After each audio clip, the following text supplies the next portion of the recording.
Zentia's early access beta is about to end, and the open beta is about to begin, and I'm here to thank the thousands and thousands of players who've joined the Zentia community.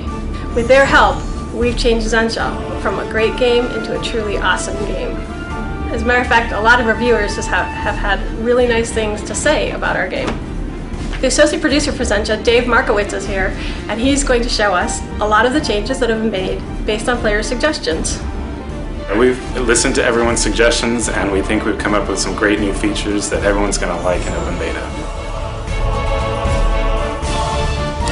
The first thing players are going to see are 4 new characters, 2 of which are very Western looking, and all of them will have unique archetype names and descriptions, which will be available on the website. So take a look. Here's the Maiden Fair, and here's the Divine Child, the BFF, that's Best Friends Forever, and the new guy.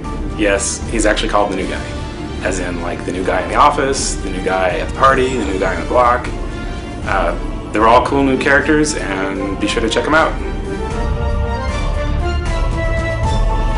The game guide is in the game, but it's been somewhat unpolished, and for open beta we're going to reintroduce it and have it be very polished with lots of screenshots and text to explain many of the features that are in the game.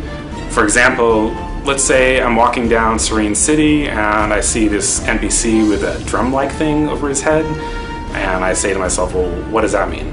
So then I can go to the game guide, look up world, then NPCs, and then service NPCs, and scroll down a bit, and I can see that the drum icon indicates that he's a walking vendor or a grocery merchant. Going to be a couple new daily events going on for mid to high level players. The first one is Survival, which is a big battle between 2 groups of 10 to 40 players each, who will be battling it out amidst cannons and turrets, healing flags, and randomized buffs. The Treasure Island event is just how it sounds. It's a treasure hunt on an isolated island. Players of all shapes and sizes will be able to go in and hunt for buried treasures, some of which may even turn out to be some rare and powerful items. But of course, you need to be careful because there are other players in there who are going to try to beat you to the loot. And when you open up those treasure boxes, you may find something that's not so pleasurable. And Serene City will never be the same again once you've experienced the high-level Serene City instance. Ghosts, lost souls, and possessed suits of armor roam and haunt the city streets. In fact, they have captured all the citizens and taken over the city in an attempt to locate a powerful artifact that is supposedly buried beneath the city. So you'll actually be able to delve farther beneath the city streets.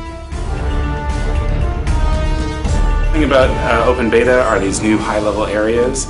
There's the Mount Fairy area, which is designed for level 60 and is accessible through the North Fortress Gate in Capital City.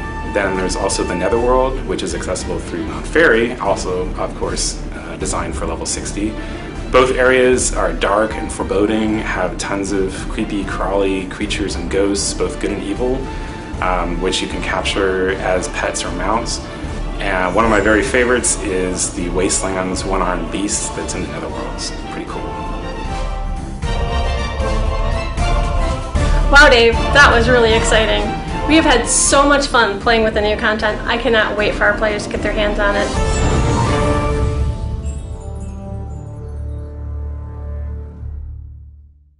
Have fun storming the castle!